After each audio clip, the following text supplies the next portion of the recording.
भारत की धरती रहस्यों और चमत्कारों से भरी हुई है।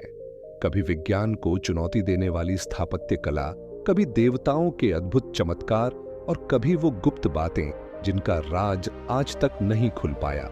ऐसा ही एक रहस्य छुपा है आंध्र प्रदेश के अनंतपुर जिले में, जहां खड़ा है लेपाक्षी मंदिर। लेकिन सवाल ये है, क्या आप मान सकते हैं कि एक मंदिर का स्तंभ जमीन को छुए बिना हवा में खड़ा रह सकता है?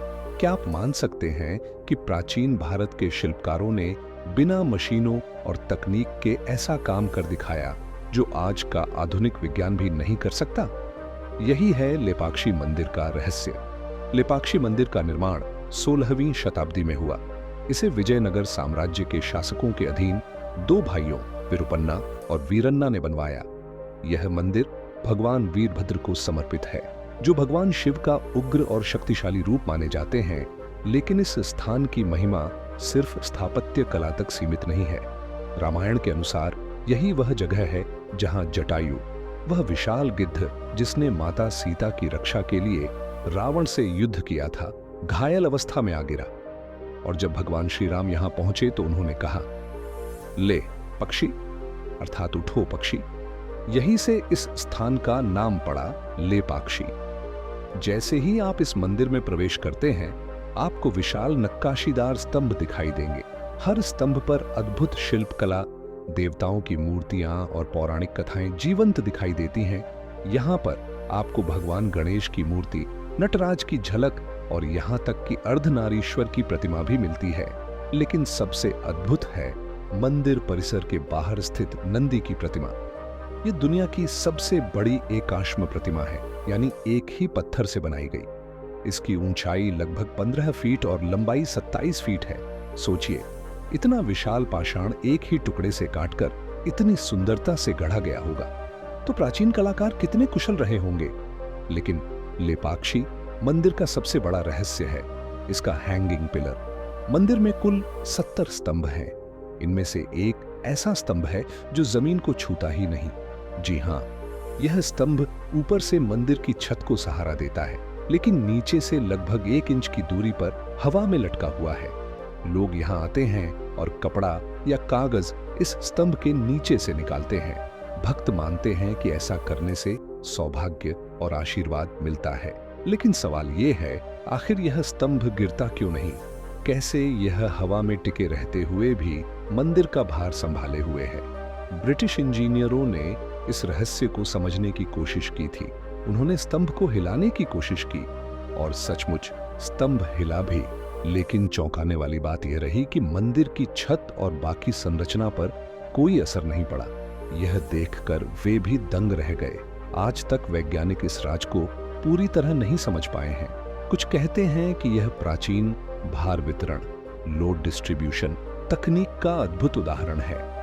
कुछ इसे आर्किटेक्चरल बैलेंसिंग का चमत्कार मानते हैं।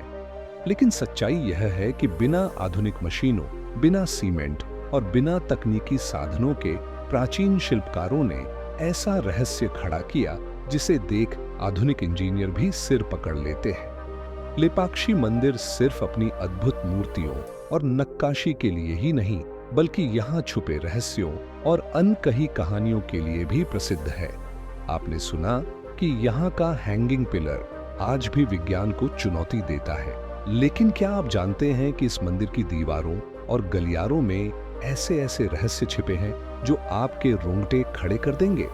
मंदिर के स्तंभों और दीवारों पर इतनी बारीक नक्काशी की गई है कि हर मूर्ति जैसे अपनी कोई अलग कहानी सुना रही हो। यहाँ आपको रामायण और महाभारत से जुड़ी झलकियां दिखाई देती हैं। भगवान नटराज का तांडव, भगवान गणेश की मनमोहक छवि और देवी पार्वती के रूप, सब कुछ इतना जीवंत लगता है कि मानो मूर्तियां सांस ले रही हों। लेकिन हैरानी की बात यह है कि ये मूर्तियां ग्रेनाइट जैसे कठोर पत्थर पर बिना मशीनों के बनाई गई। आज भी विशेषज्ञ मानते हैं कि इतनी महीन कला आधुनिक औजारों से भी मुश्किल है। लेपाक्षी मंदिर का एक बड़ा रहस्य है यहाँ का अधूरा कल्याण मंडप।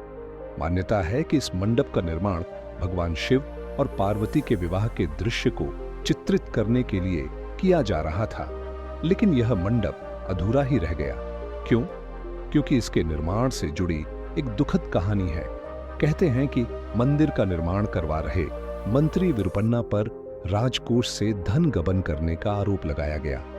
राजा ने बिना जांच के उन्हें मृत्युदंड का आदेश दे दिया, लेकिन अपनी निर्दोषता साबित करने के लिए विरुपन्ना ने वहीं मंदिर में अपनी आंखें निकालकर देवी को अर्पित कर दी।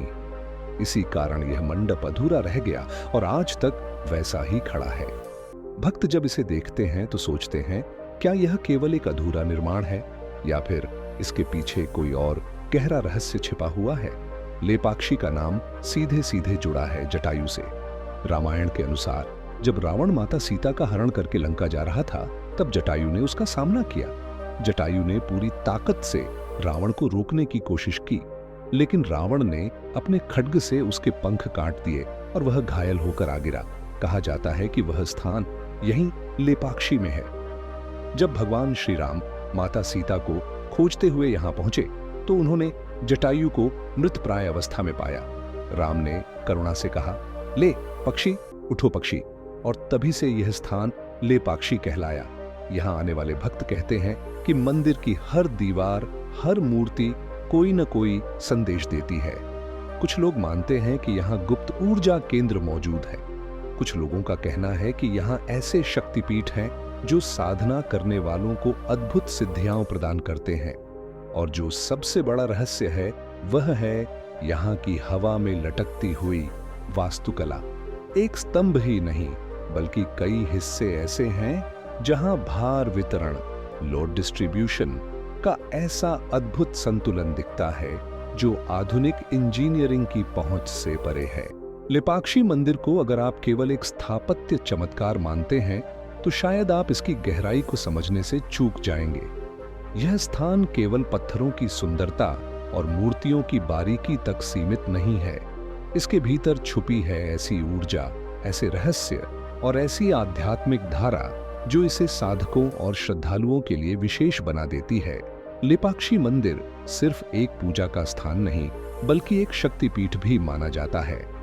मान्यता है कि यहाँ देवी शक्ति का एक अंश विद्यमान है।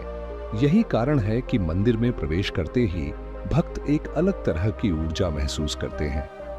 कहा जाता है कि जब कोई साधक यहाँ ध्यान लगाता है तो उसे भीतर से एक अद्भुत शांति का अनुभव होता है, मानो मंदिर की दीवारों से कोई अदृश्य शक्ति उसकी आत्मा को स्पर्श कर रही हो। कुछ साधक यहाँ की हवा को भी विशेष मानते हैं। उनका कहना है कि मंदिर परिसर में खड़े होकर गहरी सांस लेने से मन स्थिर हो जाता है और भीतर सकारात्मक ऊर्जा भर जाती है। लेपाक्षी मंदिर का निर्माण केवल धार्मिक कारणों से नहीं हुआ था। इसमें छुपा है खगोल और ज्योतिष शास्त्र का अद्भुत ज्ञान। मंदिर के कई स्तंभों पर बने चित्र और आकृतियां ग्रहों और नक्षत्रों से जुड़ी हुई हैं। यहाँ पर सूर्य, चंद्रमा और अन्य खगोलीय प्रतीकों की झलक देखने को मिलती है। कहा जाता है कि प्राचीन काल में यह मंदिर साधकों और विद्वानों के लिए आकाशीय गणनाओं का केंद्र भी था। कुछ शोधकर्ता